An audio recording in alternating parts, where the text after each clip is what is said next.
Here we go. So we're going to talk about today tools for anxiety and depression, so helping youth during summer months. So teens and adolescents certainly look forward to the summer. They get excited for this time off, to not have to wake up early, to just really have the freedom to relax and enjoy themselves over the summer, which is completely valid. However, we know that the lack of routine, and we know that the lack of physical activity, and we'll get into all the reasons why, but there's multiple reasons why the couple of solid months of not having a whole lot to do actually really does impact and increase symptoms of anxiety and depression. So first, before we get into that, I want to talk about what is anxiety and what is depression. We're going to talk about some symptoms and causes so that we can really understand this from a general overview first. So with anxiety, this is an intense, excessive, persistent worry, fear about everyday situations. There's a feeling of worry, nervousness, unease. And this is, I'm sure a lot of you can relate to this, like even beyond just thinking about your teen. This is, when nail biting or skin picking, these nervous habits and leg shaking, just that excessive energy, the excessive movement. And so anxiety is actually normal, and it's a really healthy emotion because it's designed to keep us safe. And so anxiety in an appropriate proportion is not actually a bad thing. However, when it gets disproportionate and when it's daily and it's overwhelming and it really impacts daily functioning, that's when it becomes an issue. And we see that in our teens. We see that when maybe they become isolated or really reserved, they're really worried about things. And again, like I was saying, like the headaches, the stomach aches, that sometimes it can be easy to say, like you're fine, or okay, you're just trying to avoid something. But really, that is how the anxiety manifests, and it impacts them and us in that way. And so depression, this is feelings of sadness, low moods, gloominess, a loss of energy. It can be increased fatigue or a lack of motivation. Also, what we see with depression is a loss of interest in previously enjoyed activities. So something that maybe your teen, a sport or spending time with friends, maybe they are big into arts and crafts, or they have a hobby, and you notice that they stop doing it or are withdrawing, maybe spending more time in their room or spending more time alone. These could be common symptoms of depression. Also, changes in appetite. So if you see them eating a lot more frequently, maybe a lot more snacking, or eating less frequently, which is usually tied to the anxiety piece, then that can also be a symptom of it. So for depression to be diagnosed as such, it has to be for 2 weeks, and there has to be an impact on daily functioning. So it has to be for at least that 2-week span, a daily thing, and it has to impede upon daily life tasks. So impacting relationships, productivity, general mood states. However, what I really like to ensure that parents know when I'm working with teens or parents of teens is that we can have depressive symptoms without that being a diagnosable depression.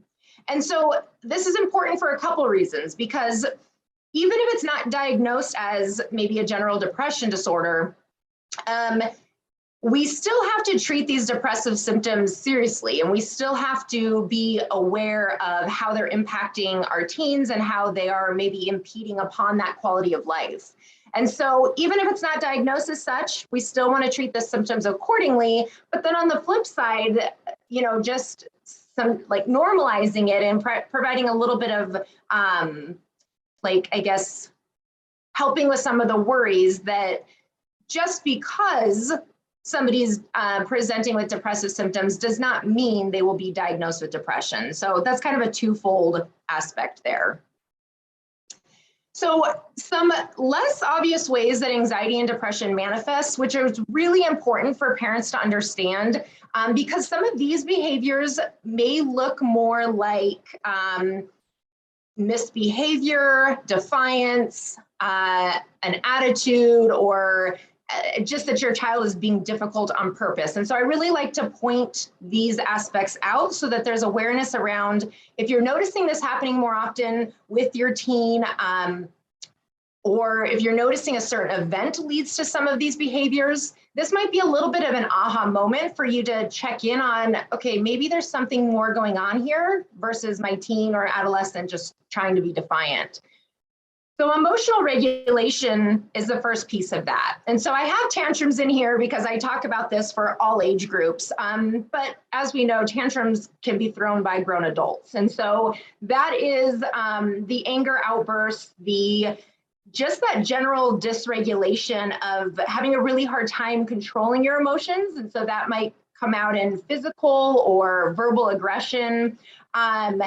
Maybe it's throwing things, and emotional dysregulation doesn't have to be that big. It could also be like the excessive crying or tearfulness.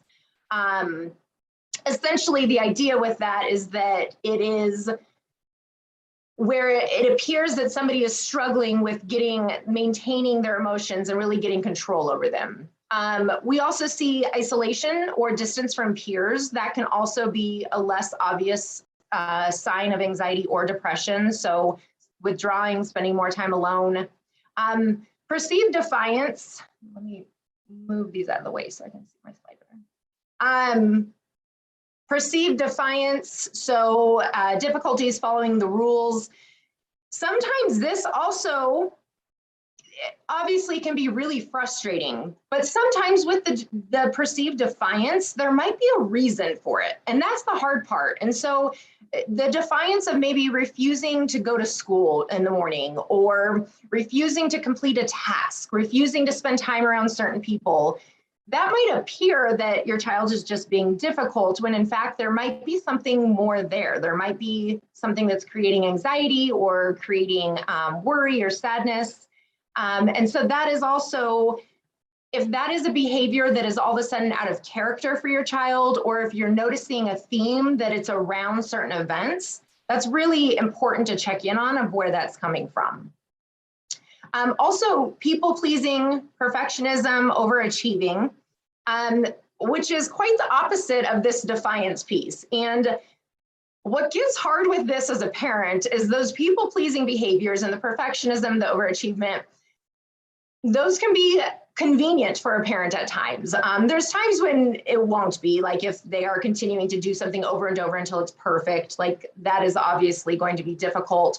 But sometimes these behaviors where maybe they're going above and beyond or doing things that are beyond age appropriate, they're maybe engaging in more parentified behaviors where they're taking responsibility for things that are maybe not age appropriate. As a parent, sometimes that can be helpful, or that can seem like, oh, I just have a really good kid, which I have no doubt that you do. However, some of those overachieving behaviors are actually a sign of anxiety or depression, where maybe they're trying to earn acceptance, or they're trying to feel safe in an environment. There could be different causes for that. So we often like to check in on, if a teen comes into session presenting with some of those behaviors, we'll check in on, is this being generated from anxiety and where's that coming from? And then the last one being just like this indifference. Maybe they stop trying or caring. Maybe they've always been really good in school, and then all of a sudden their grades are dropping and they have missing assignments, and maybe they've been really good in a sport, and then all of a sudden they're not performing in the same way. These type of behaviors are easy to want to discipline or provide consequences for. And it's not to say that that's not appropriate in certain contexts, but before doing that, I really encourage that parents stop to check in on, if this is a new behavior, potentially what's creating it, what's causing it, what's going on emotionally for your teen or adolescent that is causing such a shift in their demeanor and their character in general. So when we talk about some potential causes of the anxiety or depression, from a general sense, we know genetics and epigenetics, so the impact of your environment is the epigenetics piece and how that influences the genetic manifestation. Those we know in a general sense are certainly going to influence how if somebody develops symptoms of anxiety or depression, how severe they are, what they come up around, that type of thing. Unpredictable or inconsistent environment also going to create it just in a general sense. But how this does apply to these summer months or these longer breaks is that there's often inconsistency, and it's not always predictable what's going to happen versus when you're in school. Generally, we're setting the alarm for this time, you're getting up at this time, getting dropped off, getting picked up. We know what the day looks like. And during these summer months or longer breaks, that is not provided usually quite as often, so can lead to some of these symptoms. Stress and traumatic experiences. And so again, maybe if the child has more responsibility than is age appropriate, maybe they're really overwhelmed, maybe they are the overachiever and they're playing sports and getting straight A's and spending time with their friends. They have all of these true stressors that are really creating that anxiety for them. And then traumatic experiences, which can range from anywhere from big events, death, car accidents, abuse, but it also can be smaller, everyday, more covert events, maybe feeling bullied or feeling left out at school, feeling like a teacher is targeting them. These things that maybe fly a little more under the radar, but it's like the million little cuts, but it starts to add up over time and it creates the same stress response. And then a big life change. I mean, that can also certainly influence anxiety and depression. This could be school changes. There's plenty divorces, remarriages. There's lots of things that could be considered big life changes. But even again, going back to the summer being a longer break, well, that is not necessarily a traumatic life change. That is still a really big change in somebody, what they're used to day to day, and then shifting to the summer. Rachel, I saw you pop on. Do you have a question? Yeah, Liz, we have an interesting question. Sure. What would the recommendation be if the client is at the indifference stage and not wanting to try or care and gives up easily, and the parents have tried to provide the client with supports and therapy to try to help them to deal with what the client is struggling with, but the client is continuing to be defiant and being self-sabotaging? And so what is the question? Like, what would be a good therapeutic approach to that? I think so. Yes, the recommendation to that client. Sure. So usually we will a little bit down the slide, we're going to get into kind of more of these tools and approaches. But often what I've noticed, at least from my work as a teen therapist, is that when a teen is showing up consistently with whether the indifference or the defiance, I'm not going to say this as a blanket statement, but a lot of times, a large percentage of times, there is something going on within the parent-child relationship. And so that is usually what I check in on first. We know that people in general, it's human nature that we're motivated to make people happy, who we respect, who we care about, who we feel respect and care about us in return. And so a lot of times when I'm seeing that consistent indifference or defiance in a teen, I do stop to check in on what is this parent-child relationship looking like? And is that teen getting from their parents what they need in terms of support? And so sometimes what's going to happen is that the therapy might even start to shift to including the parent more often, meeting with the parents separately to kind of start giving them ideas on how to meet their teen's social emotional needs. But that is usually what I check in on. If that is persistent and not changing, is what is the parental influence. And we're going to, again, talk about this in a few minutes, but this can even come down to like, how often is the parent criticizing versus praising? And is the parent creating time for one-on-one? Is the parent really fostering the relationship? And again, I'm not going to, I don't by any means want to imply that this child has a poor parent if this is going on. But as we know, we are products of our environments and we're products of our upbringing as well. And so potentially that parent just does not have the knowledge or tools that they need in order to meet their teen, where their teen is at and what their teen needs. And so that is usually where I start, checking in with the teen. How do you feel about this relationship? Are you getting your needs met? And then checking in with them together. And then I kind of go from there. So I hope that is helpful. And if not, please go ahead and put a follow-up question or clarify if there's something, if you want me to go a different direction with it. Thank you. That's great. Of course. So then some potential causes due to summer break. This is going to be the obvious lack of routine first and foremost, and we kind of touched on that. But not being expected to get out of bed at a certain time, not being expected to go to bed at a certain time, not having a routine with eating or physical activity, that is definitely going to start to increase some of these symptoms, or could start to increase these symptoms. Also changes in sleep routine. So either not getting enough or getting too much. And so teens need a lot of sleep for sure. But when a lot of sleep turns into a vast majority of their day, because they just really have nothing else to do, we know that this actually has a negative impact and is not beneficial. And so that's something to check in on as well. If the sleep routine, if they're getting way too little sleep, maybe their sleep schedule is so screwed up, and we see this commonly. They're going to bed at 5 or 6 and getting back up at 10 or 11. That the impact on their circadian rhythm, all of that is highly detrimental. Also a lack of physical activity. So even if your teen isn't in PE or weights class or dance, or if they're not doing a sport, they have to usually walk from class to class, or maybe they're out and about with their friends. They're usually moving their bodies to some extent more than when they don't have anywhere to go. And so that lack of physical activity is going to also influence this.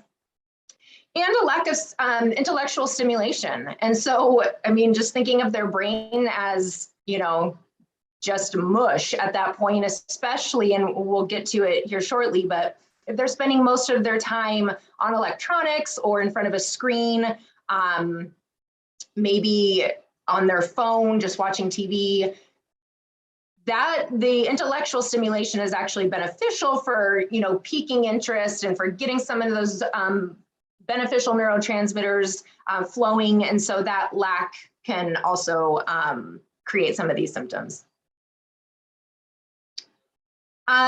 Also considering having too much free time, which we kind of touched on, too much or too little time with peers. So this can, be that maybe they're spending way too much time with friends, which could create some irritation, or maybe they're not getting enough time with friends and they're used to that at school. Also a separation from a romantic interest. Again, it's so easy to dismiss this because they're in their teen years and, oh, it's just a teen, it's just a high school or middle school relationship. But that's not what it is to your child. It actually is a really big deal to your child. And so when they are separated from that romantic interest and they're not able to engage with them as often, which is a completely developmentally appropriate behavior throughout these adolescent teen years, that can also create some sadness, that can create some gloominess. And then the comparisons on social media. So we know that from a general standpoint, it certainly has the ability to impact any of our moods, really. I mean, this is not specific to adolescents. However, how this really is specific to these summer months or the school breaks, as we know, everyone is posting about their trips or posting about what they're doing, how they're spending their time, who they're spending their time with. And I see this commonly, I'm sure you guys do as well, in sessions where sometimes this social media conflict can come from, so-and-so posted a story with all their friends and I wasn't invited. Or, they said they weren't even friends anymore and now they're posting stuff together. So these comparisons or the awareness that takes place through social media also is really real to them. And so it can create these emotional reactions of feeling left out, feeling rejected, abandoned. And again, all of that is really real to them. So when we talk about what we can do about it, we're going to approach this from 3 different ways. So we're going to talk about finding ways to combat and prevent it.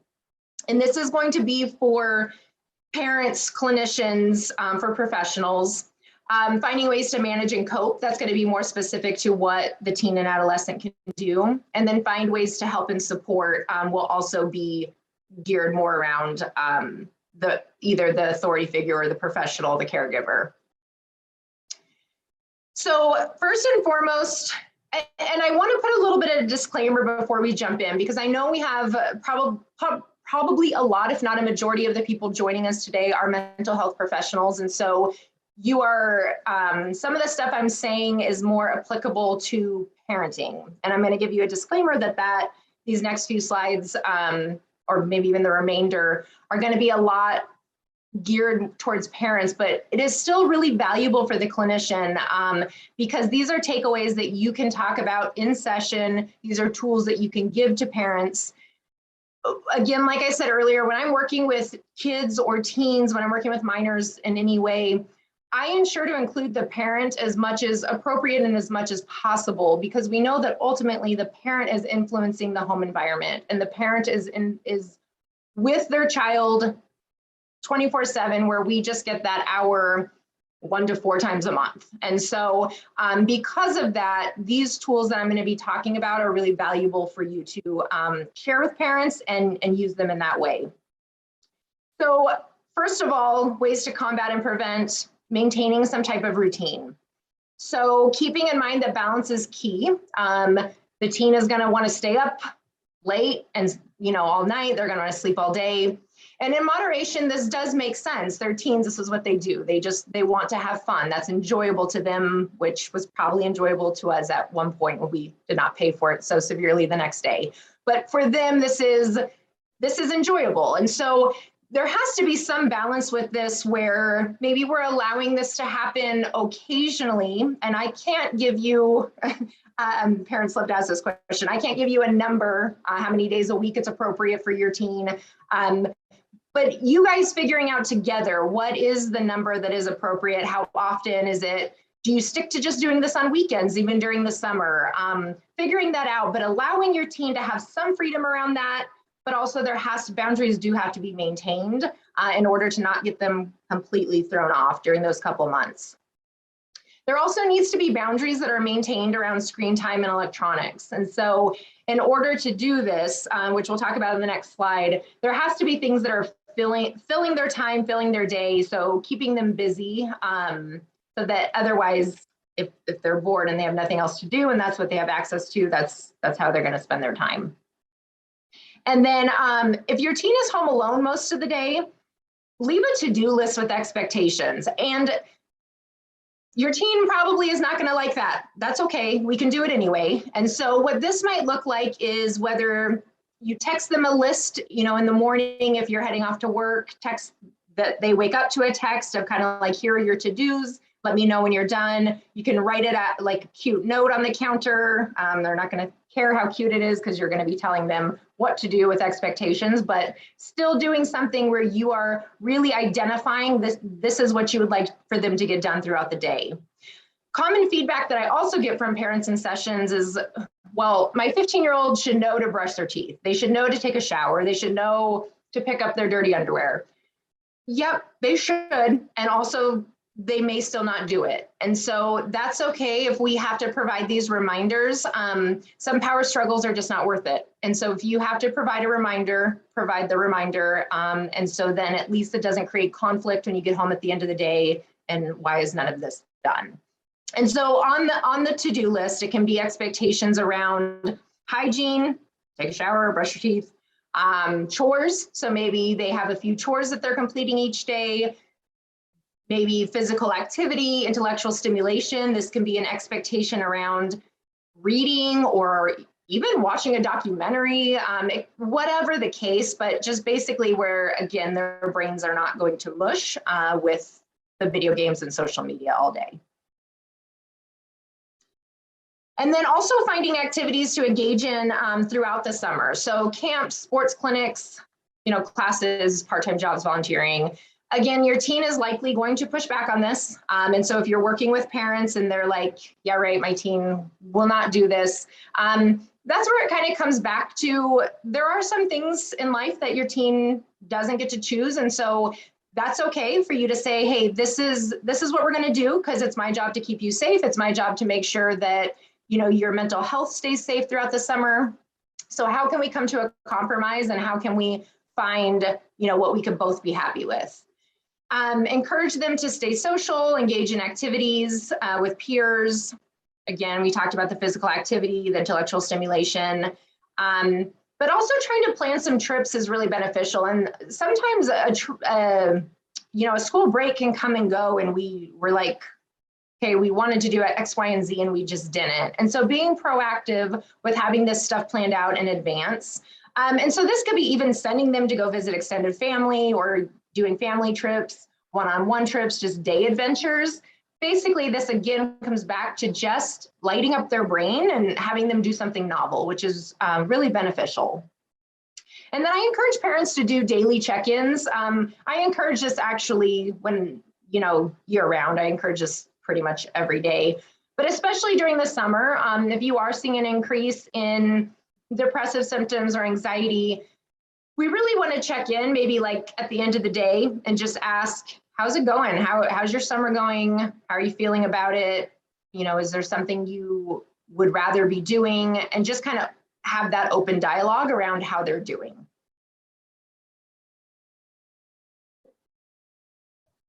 And then for your teen, I would encourage them to be responsible for planning at least a portion of their summer. And so for you to be proactive and maybe planning some of these trips and excuse me, having that done, doing that prior going into it. But then also I would encourage your team to come up with something. So maybe they're looking up camps, they're looking up different ways to spend their time, the volunteering. Have them also identify activities they can do when they're bored. Identify together some coping skills. Again, this is also as a clinician, these are things that would be beneficial for you to even be doing in session, which we'll talk about here in a minute. If your teen is already attending therapy, or you as a therapist, if you have teens in therapy, I really encourage for this to remain consistent over the summer, because some people will say, oh, well, the stressors of school and peers and things like that aren't as active over the summer, so we can take the summer off. But in reality, summer has, as we've been talking about, has plenty of its own stressors, and maybe sometimes even more. And so keeping this consistent can be really helpful with the routine aspect. And then if they're not attending, but this is maybe something that you've been thinking about or something that would be of value, summer is a good time to usually start that because of the flexibility. Okay, so for clinicians, finding ways to help and support, I really encourage to find a balance in sessions especially with teens and adolescents, between this directive and non-directive approaches in sessions. I see this on all ends of the spectrum when I talk to other providers or when I do trainings, that people definitely have different approaches, and that's okay. But sometimes it can be to an extreme of just allowing the teen just to kind of come in and hang out for an hour. Some days, maybe that's what they need. Okay, I won't push back too hard on that, but every session, there's, they can have friends, or they can be doing that with other people. But then also so that's the non-directive, but then the directive, ensuring they're receiving tools and they're really being assisted with challenging perspectives, because that's really why they're in therapy, is so that they can start to change the beliefs, so they can change the thoughts, the feelings, the behaviors, and the outcomes. And so it's our job to make sure that we're finding this balance between, yes, let me be a safe place, let me be somewhere you can come and vent and talk about what's going on, and let's find ways to do something about it and not just stop at the venting. And so during the summer months, this is also when maybe there are less stressors around school or less things that they're coming in to talk about. This is a good opportunity to maybe engage more with workbooks or handouts or hands-on activities where maybe you have a little more time to spend around gaining new skills, DBT skills, things like that. Also helping them to focus on what's within their circle of control. This ties into the perspective challenging. And so when it comes to summer, if they're coming in complaining about how bored they are, or their parents don't let them do anything, whatever the complaint is, helping them to focus on what they do have influence over. I usually will draw this out for them, draw this circle, we'll work together to identify in the middle everything they do have influence over, and then everything on the outside, what they don't. So, maybe 5 to 10 things on the inside and outside, and help them to start to realize where it's more beneficial to direct their energy, which would be on the inside of their circle, what they do have influence over. And then helping them to identify healthy and effective coping skills. But what's also important with this, and again, I get this feedback often from, when I talk with maybe parents who, previous therapists, things like that, that maybe these coping skills are identified and maybe even written down, but then there's not very much checking in on if they're actually being used, how they're being used, when they're being used. And all of that is so important because it helps us to track the themes of what's creating the dysregulation that the coping skill is needed. And so really taking time to check in on that as well. And then something that I do with teens and adults, adolescents, even depending on maturity level of children, I talk about something I call the 3 W's. And I have them write this out so that they can put it somewhere that they will see it. And essentially what this boils down to is that we talk about the physiological responses that happen in the body when we are experiencing symptoms of anxiety and or depression, and how we do feel this somatically. We feel it in our body. And by becoming more aware of what those feelings are, we can become more aware of where they're coming from and what we need. And so I talk to them about, let's say, like maybe anxiety manifests in their stomach. So when your stomach is starting to hurt, just take a second to pause. What's going on? What's going on in my body? What's creating it? Where is it coming from? And so, did something happen earlier in the day? Are they anticipating something happening? Maybe they are just really bored and their body's feeling just dysregulated from that. So what's creating that? Yes, to be fair, they're not always going to know. That's fine. So if they can't identify where it's coming from, we can always jump to the 3rd step, which is the what do I need? And that is the coping skill. That's the calming skill, whatever they need to help their body to regulate and let their nervous system kind of calm down. And so that can be helpful. Again, you can make it like an art project, or you can do whatever you want, but somewhere where they can see it so they can use that as needed.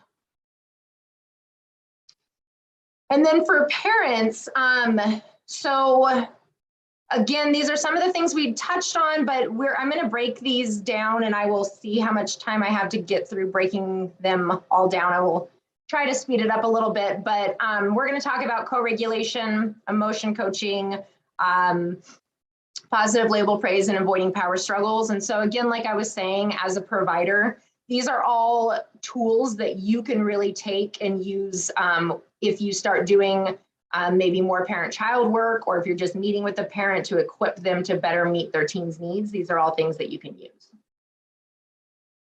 So where I really like to start with this, when I explain this to the team, but I also explain it to their parents so that they understand that these symptoms, the worry, the emotional dysregulation, the anger, the sadness, whatever that is that's coming up, it's not just in their head, but it's actually truly taking place in their brain.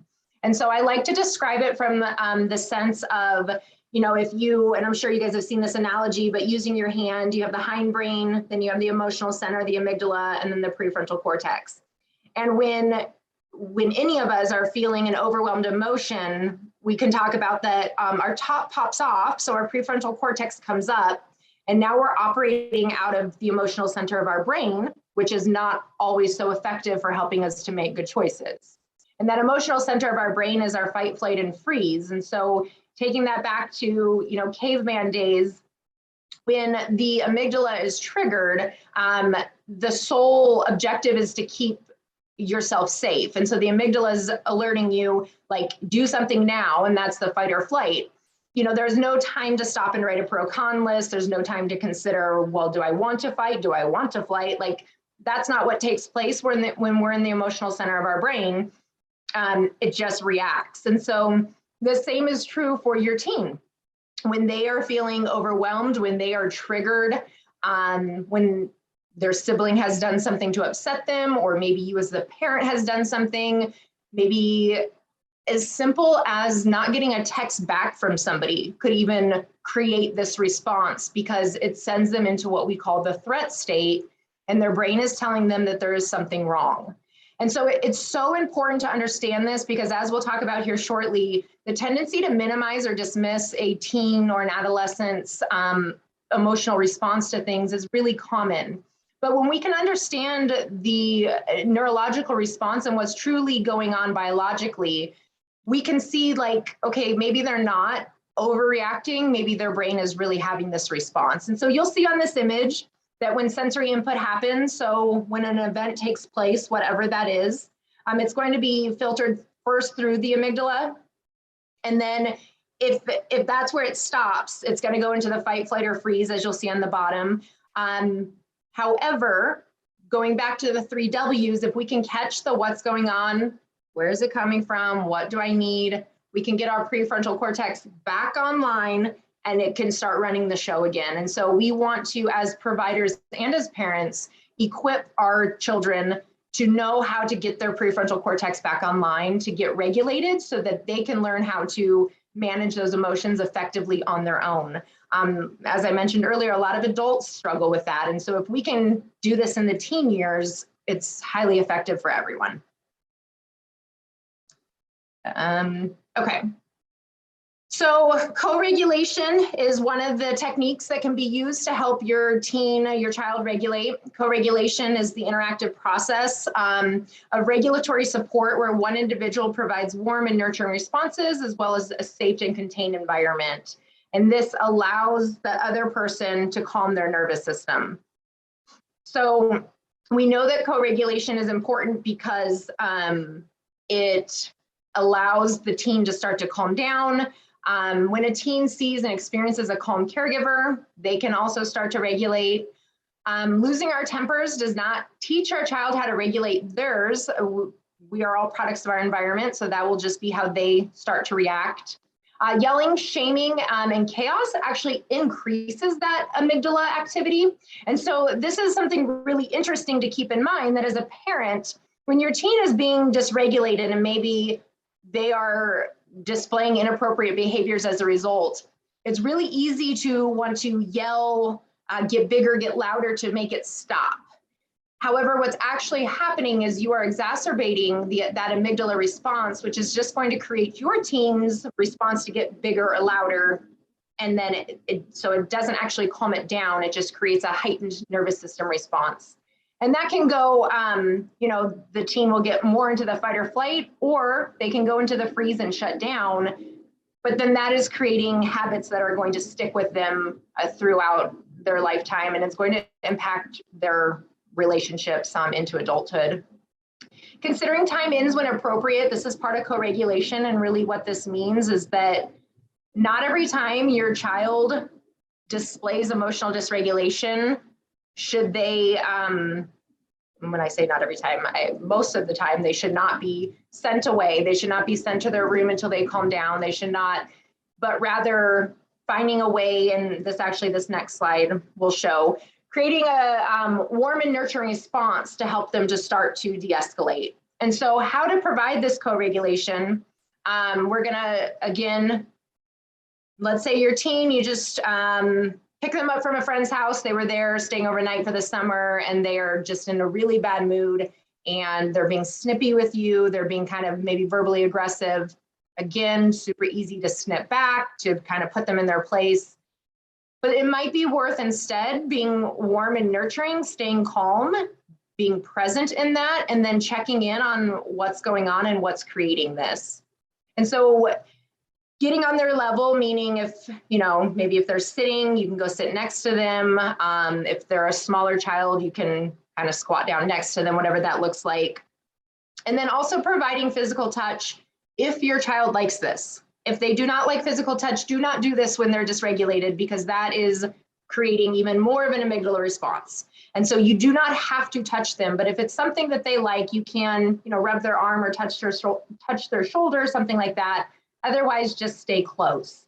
The whole point of the co-regulation is that when your teen can sense that, and again, this is also something that can be effective as a provider. If you have a teen pop into session, just had a fight with mom and dad or girlfriend, boyfriend, whatever, and they're dysregulated, you can also provide this co-regulation for them except obviously not the physical touch piece, but you can provide the being warm, being nurturing, being present, being that calm force that can help them recognize, okay, I can calm down.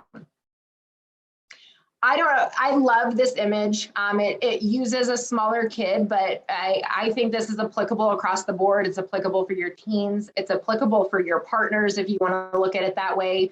Essentially, the image being that this fireball completely out of control, but when the mom or the partner or whatever, however we're going to look at it, instead of doing the same thing in return, pulls them in, nurtures, we see that that diffuses it and they can de-escalate. Yeah, Rachel. Someone asked about recommended time for screen time, the amount of time.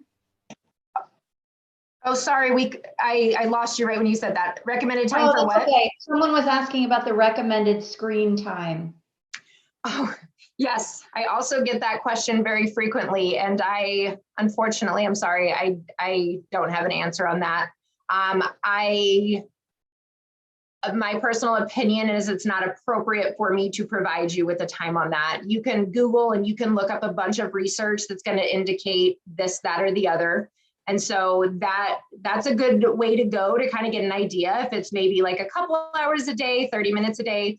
Everybody is so unique in what they feel is appropriate, and every child is so unique with how they're impacted by screen time. I personally, throughout my years of trainings and giving presentations, stopped providing a number on screen time because I am doing my best to not participate in the shame that comes with the parenting shame that kind of comes around with that. And so maybe that's judging other parents, or you have shame around it yourself. And so my best recommendation, sorry, long story short or long, my recommendation is that you kind of look some of those numbers up and you see what feels most comfortable to you.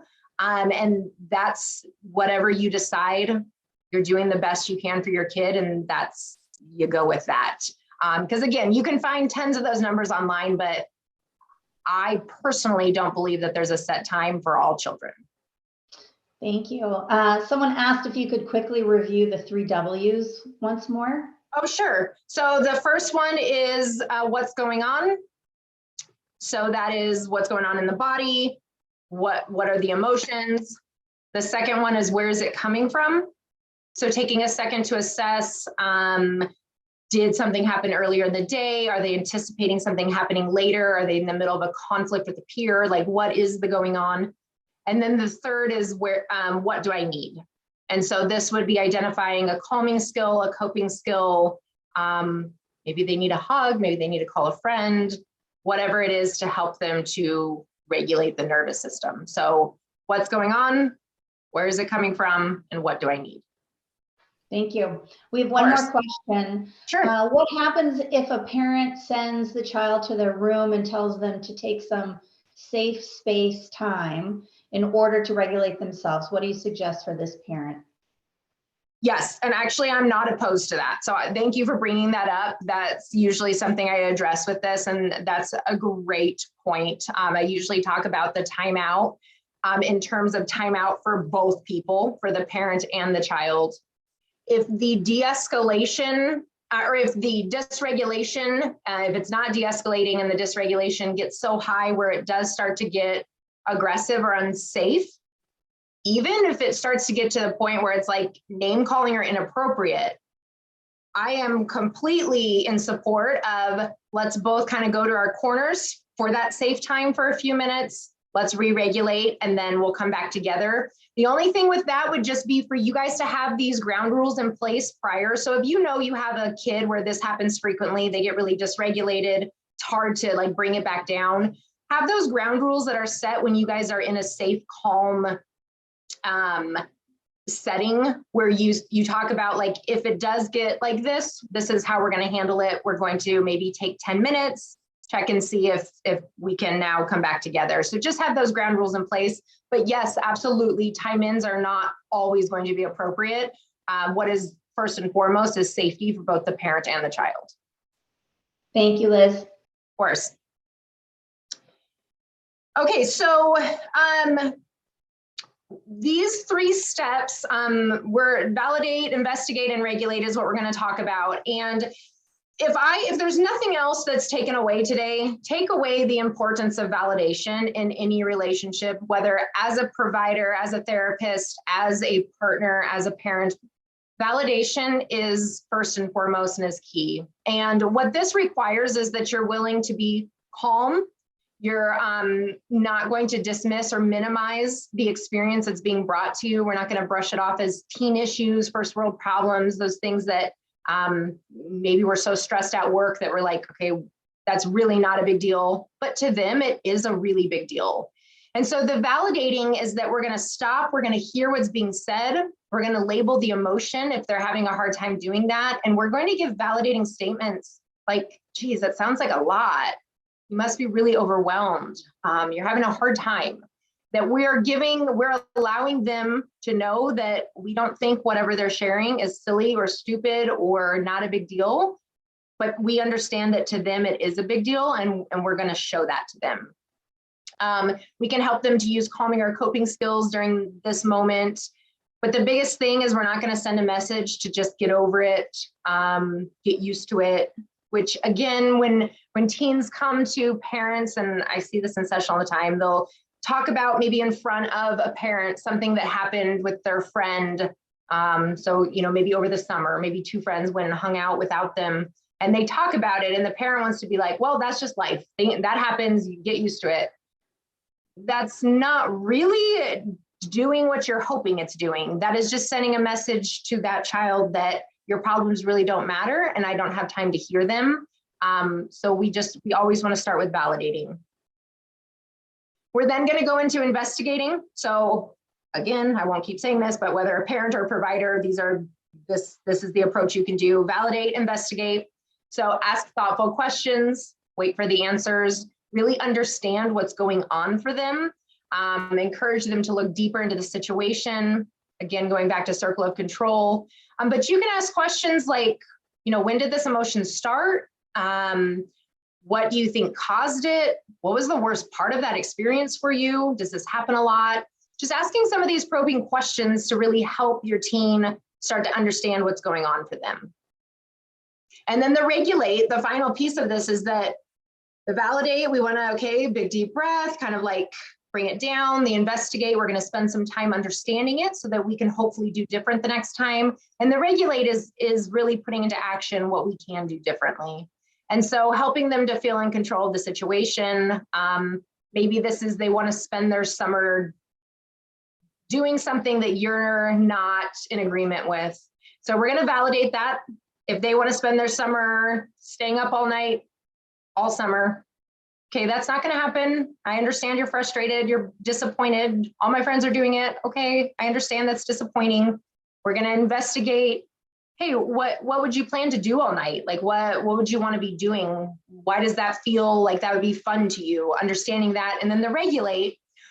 Okay, well, you staying up all night, all summer that's not me doing a very good job of keeping you safe and protecting your health, your physical health, mental health by letting you do that.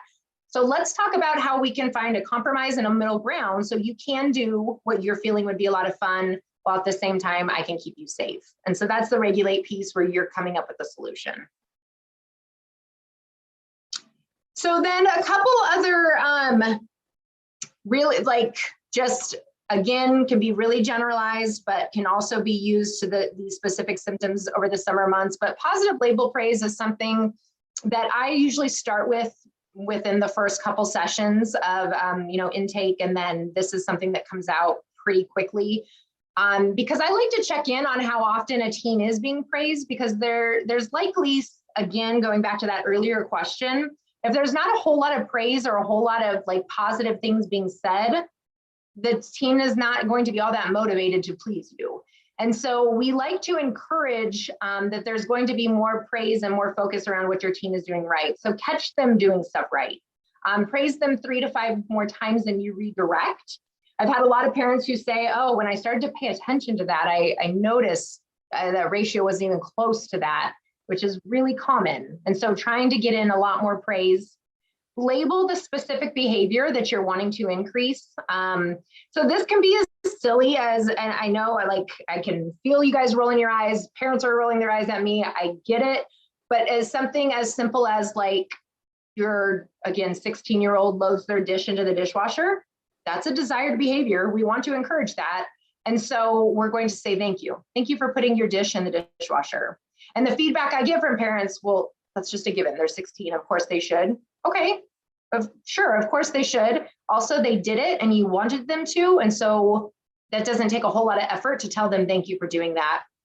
And by increasing this, this is genuinely one of the most effective approaches that I've seen to a teen's behavior change, but also to decreasing the symptoms we've been talking about. There's just like a weight lifted when any of us as humans, but talking about this developmental phase of life, feels that they are being noticed and acknowledged for doing well.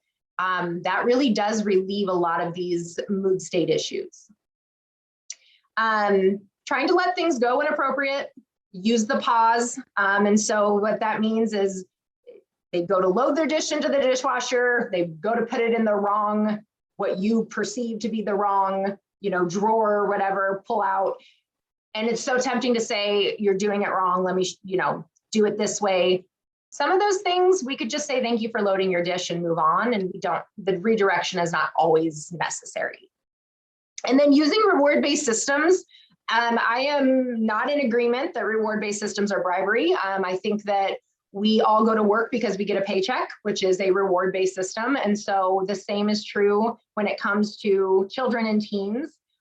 We want to reward them, and that we know that reward systems is how we reinforce positive behaviors. And so that's okay. And so especially during the summer months when maybe there's more downtime, the to-do list that you leave, you can do like maybe some bonus tasks where they can earn some spending money for the summer, or they can earn some privileges, they can earn more screen time. But setting up systems where they have motivation to want to do those things throughout the day can be really beneficial during these longer breaks. Yes. Quick question.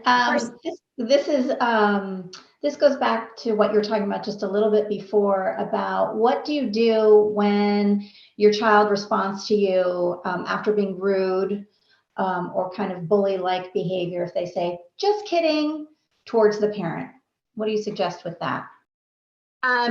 So I suggest that becomes a conversation around respect and what is joking and what is not. And so that's probably a boundary setting conversation where there can be acknowledgement, and it doesn't have to turn into a fight. You can validate like, okay, I see that's your sense of humor. However, that's not my sense of humor. And so I'm not okay with you talking to me that way. And that is just an opportunity for boundary setting. Respect should be expected. And so if that's not something that you're comfortable with, then you redirect it. But then going back to the positive praise, like maybe if it's something that's been going on consistently and you notice that they're putting in the efforts to change that, take the opportunity to maybe you ask them to go do a chore and they're saying something like snarky and then following up with just kidding, but then you notice the snarkiness starts to decrease after you set the boundary. You want to acknowledge that and you want to praise them like, hey, thanks so much for just jumping up and going to do that, or thanks for saying okay. So twofold, boundaries and then praise. Thank you. We have one other question about parenting, and this is from a clinician. How do you navigate the different cultural attitudes that groups may have surrounding parenting? For instance, this person works with teens from various tribes, and their families don't always view therapeutic interventions or parenting styles the same as other groups do.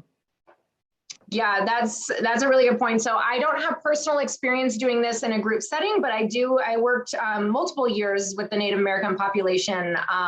And so I get where you're coming from with that. And you're absolutely right that it is different. And I just call it out. I just talk about it. I make it open conversation. And I will just say like, hey, I bet maybe like culturally, you probably do it differently. Tell me about your experience. Like, what was it like for you growing up? A lot of times parents, even if there's a cultural norm that are different, at least my experience, a lot of times parents, they want what is best for their child. And so they are open to hearing that, and they're open to having their perspective challenged. But it has to start with you seeking to understand their experience, seeking to understand where they're coming from, what was that like for you, prior to then telling them how they're doing it incorrectly. And so that is just my personal experience with it, that's how I've approached it, is I make open dialogue around it. And I genuinely, in those settings, I genuinely want to know, because it is so interesting how different cultures are. So often when you create that open conversation around it, it creates safety to talk openly, which also creates safety to challenge perspective. Thank you. That's great. Thank you. Absolutely. And so then avoiding power struggles. The thing with power struggles is that it sends the message that you're equals.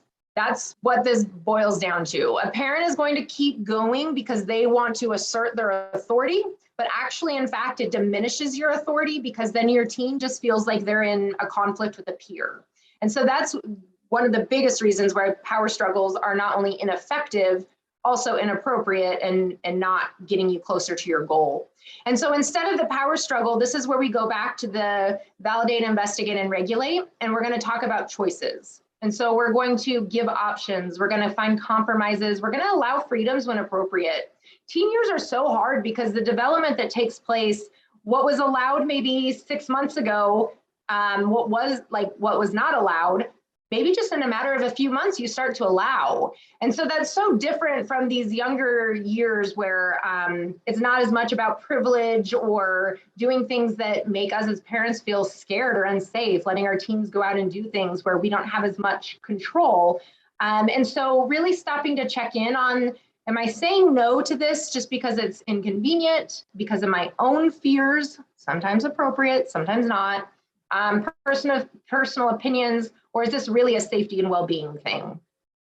Also stopping to consider in power struggles, what's triggering you. So maybe your kid, yes, your kids can also trigger your trauma responses, your attachment responses. So even you checking in to do the 3 W's of like, okay, what's going on that I just had such a severe reaction to my teen's snarkiness or whatever the case, where's that coming from, can be really beneficial for you to kind of decide if that's a battle that's worth picking for you. And then knowing when to walk away, that's also important. Going back to that question about, the teen following up with the just kidding. Yes, we do want to redirect that because the respect part is really important, but sometimes maybe you ask them to go take out the trash and they're get up to go take out the trash, but they're huffing and puffing. Then it's so tempting to say, hey, don't act that way, or, be respectful. Sometimes it's like, okay, let them go huff and puff because at least they're taking out the trash and we can actually praise them. Thank you for taking out the trash. And sometimes it's okay to not give all the attention to the undesired behaviors. And then keeping in mind that consistency is key. People, children, adults will do what they can get away with. And so we have to be consistent. Liz, we have a question about what do you recommend for parents whose teen doesn't communicate or communicates very minimally? So this would be checking in again on where's this coming from. Also being aware that sometimes, so teens hanging out in their rooms, teens not wanting to engage with their parents as often, that is all actually very developmentally appropriate. And so we don't have to pathologize all of that. To a certain extent, this is the developmental phase of life where they're starting to become their own person. They're starting to try to figure out, navigate through the world on their own. And so that is going to be common.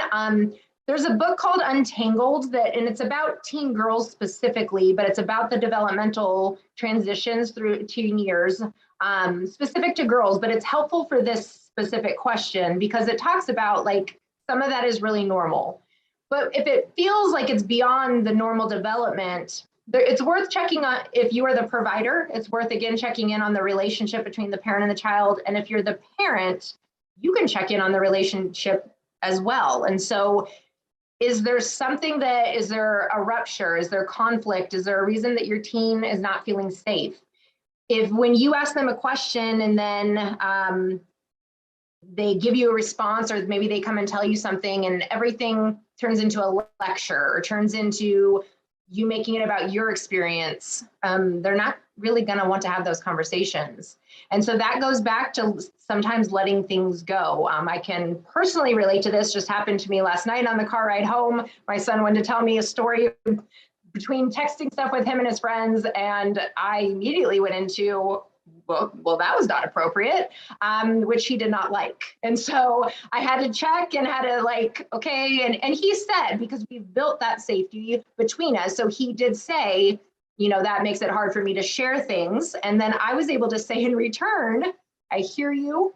However, if you are going to share things, I'm going to let you know, you know, if it is inappropriate, but I can do better at finding a way to help you feel safe through that conversation. That's as a parent, that's hard to navigate as well. So again, checking in on the relationship. Is your child feeling safe with you? Is there something you could be doing differently to help them want to spend more time with you? That's great. Someone wanted to hear the name of the book title again. It's called Untangled, and I don't know the author off the top of my head, but I think if you look on Amazon or Google that, Untangled, like the life of teenage girls or something teenage girls, it will come up. You'll find it. We have another question. How do clinicians help parents to see the difference between how they were raised versus raising their own children? And that society standards are different now from when parents were growing up and still creating a positive parent-child relationship. I love that question. A colleague of mine and I created a parenting program around that because that we do get that question so commonly, because we know that our parenting, we usually go one extreme or the other. We either parent the way we were parented because that's all we know, or we parent on the other end of the spectrum because the way we were parented, we recognize how it impacted us. But it's important to recognize that both ends of the spectrum are still dysfunction. And so it's trying to find somewhere in the middle. And so what I do with parents is we'll do parenting style assessments.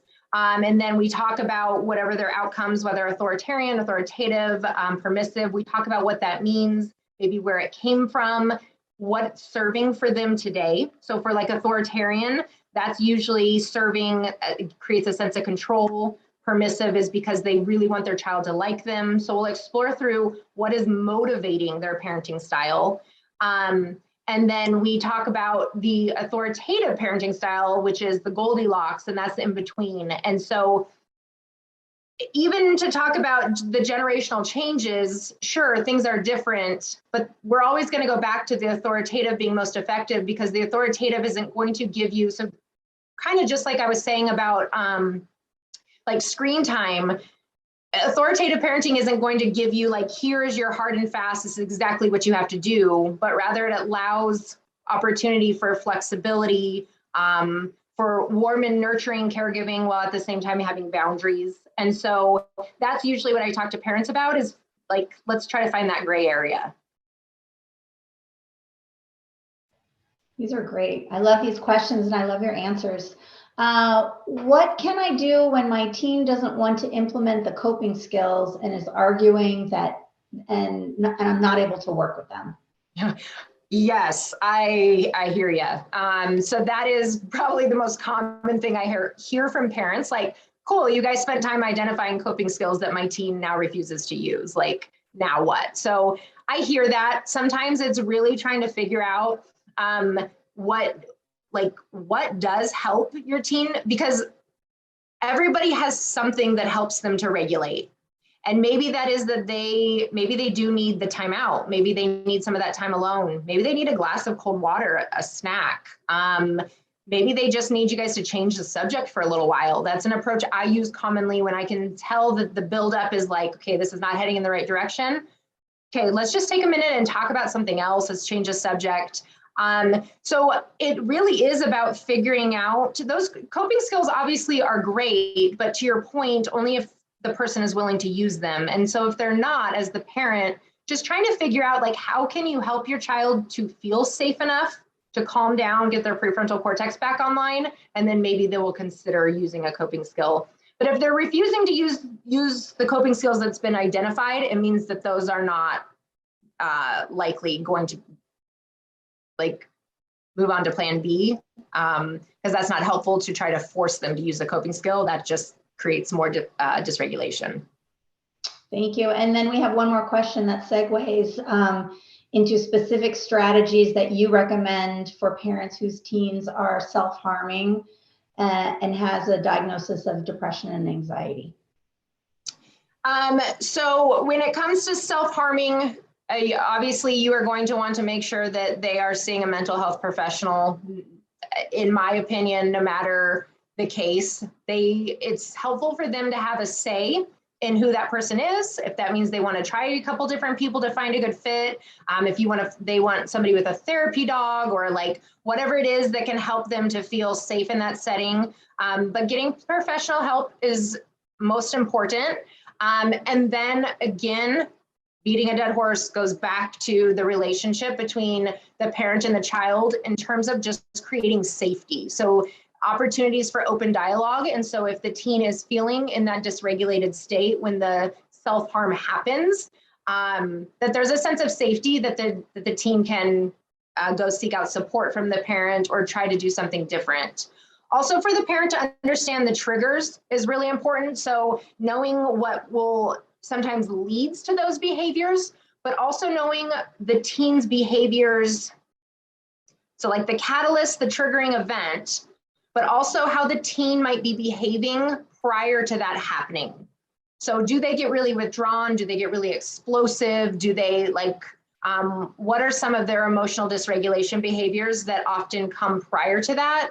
So that you can just be that much more prepared as a parent when you see those behaviors, you're able to intervene, step in, try to create the safety. Thank you. Yes.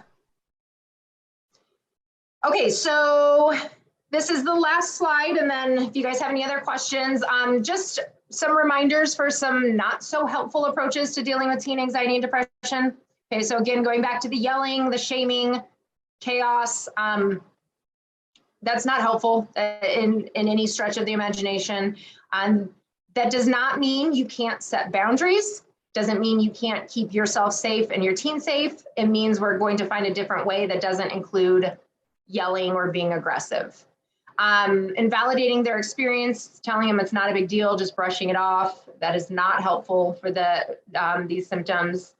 Punishing for emotional responses, even going back to like the self-harm. Unfortunately, we do see that happen sometimes where there are punishment or consequences that are, whether the parent means to or not, will get correlated with some of those behaviors. And so we want to ensure that we're providing safety and not punishment for these symptoms. Telling them to go to the room until they get over it, and then dismissing, suck it up, knock it off. Those are just teen problems. Stop being so dramatic. You're too sensitive. All of these things can feel really tempting to do in the moment when our emotions are dysregulated as well. But as the parent, as the provider, we have to be bigger, stronger, wiser. We have to be safer. We have to be that much more equipped to be able to help our teen through these dysregulating events. Here are some resources. Using some of the mood tracker apps can be really helpful. BetterHelp, Child Mind, Not My Kid, Teen Mental Health. And then my colleague and I do have on Always Evolving podcast and then a YouTube page. We're not currently creating videos, but the YouTube page, well, and actually it's on the podcast as well, you might find helpful because a lot of these things I touched on today will spend more like 20 minutes or so talking about each topic. So most of them are very parenting related. And then contact info. That was wonderful, Liz. So thank you. helpful. Thank you so much. Helpful to myself as a mom and a clinician. We are getting lots of questions coming in, so we have about 13 more minutes, and let's go for it. Let's do it. Someone was asking if you still provide your parenting program. If so, where, and is it available virtually? Good question. So actually, that is the only way that it is available. We are working currently to get it on a platform. It's just virtually. We did some, I guess I should say it's recorded. So We did them virtually, where it was interactive in the past, but right now we've created a recorded one where you can, it's 5 different videos. It comes with worksheets and handouts, and then also parenting coaching interactions where you talk through what you learn in the video.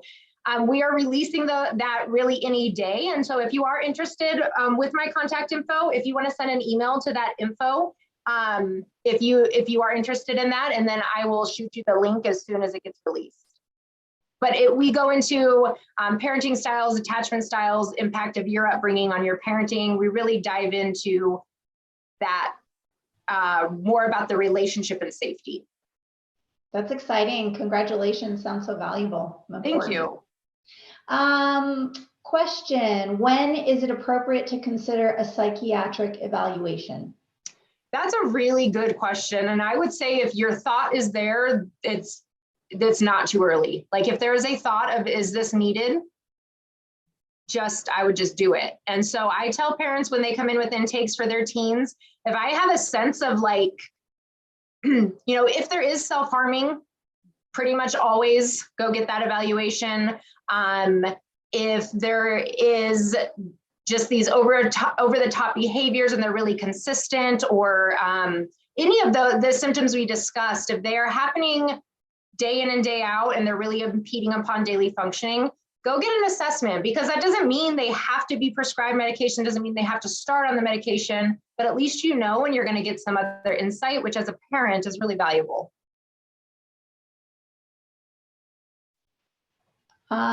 Someone asks if you can go into more of how to build a good relationship with your teen. Yes, and probably not in the 9 minutes we have or whatever is left, but I again directing you back to the YouTube channel, so Always Evolving on YouTube or on podcasts. And rather than me trying to break a bunch of stuff down for you in the few minutes we have, I really would encourage you to go there, because I'm talking about all this stuff we talked about today, just a lot more in detail. And there's some that are actually titled, strengthening your relationship with your kid, validation, things like that, which will break it down for you a lot better. That's wonderful. Someone was asking if you could go back to the previous resources page to see that. And Sure. Then in terms of the mood tracker apps, if you had any in particular that you liked. I don't have any specific ones off the top of my head. Again, going back to like Googling it, just kind of looking up some reviews in the App Store. Unfortunately, I don't know any off the top of my head that I consider to be the best. Okay, we have another one. Let's see. If a child becomes dysregulated when talking about difficult topics, but needs to talk about those things in order for reunification with family, how do you suggest doing this? Is this are they having a difficult time doing it in a session or with the parent?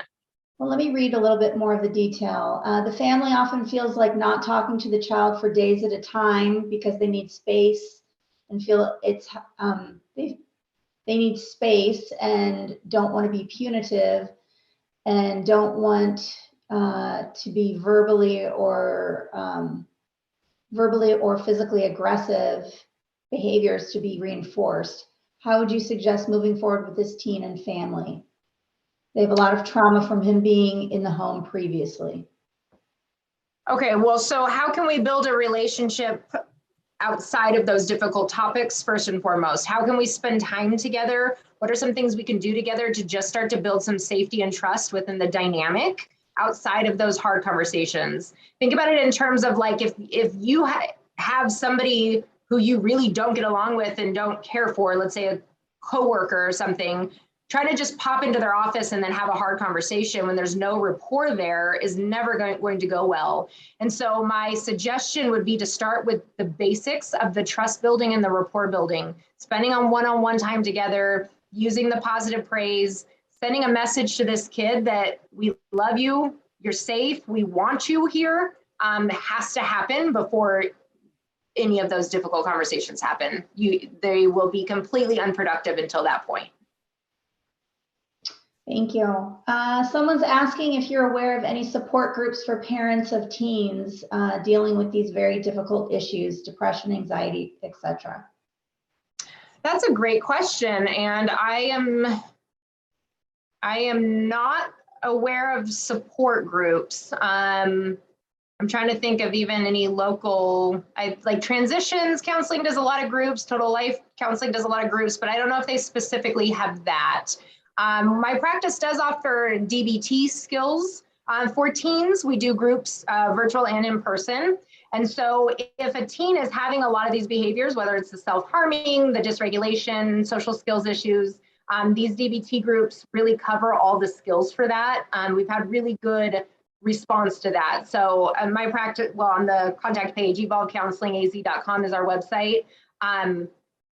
So I don't have a suggestion for the parenting support, but for the teen, I would have them get going with some type of regulation, so DBT skills group. See, we have a little bit more time. Sure. My almost 13-year-old wants to cut her dad out of her life. She's in therapy, but can't move past what he has done in the past, putting himself and his needs before hers. Do you think this is okay? I think that I cannot answer that question based on such limited information, but what I can say is that it is really important for that 13-year-old to feel that her thoughts and feelings and boundaries are being respected.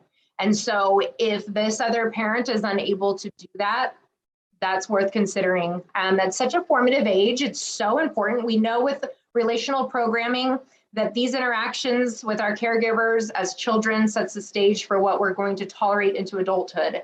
And so if the message that is sent to her is that people can treat you any way they want and you have to keep them in your life, that's a very sticky message to send her into adulthood with, especially with romantic partners.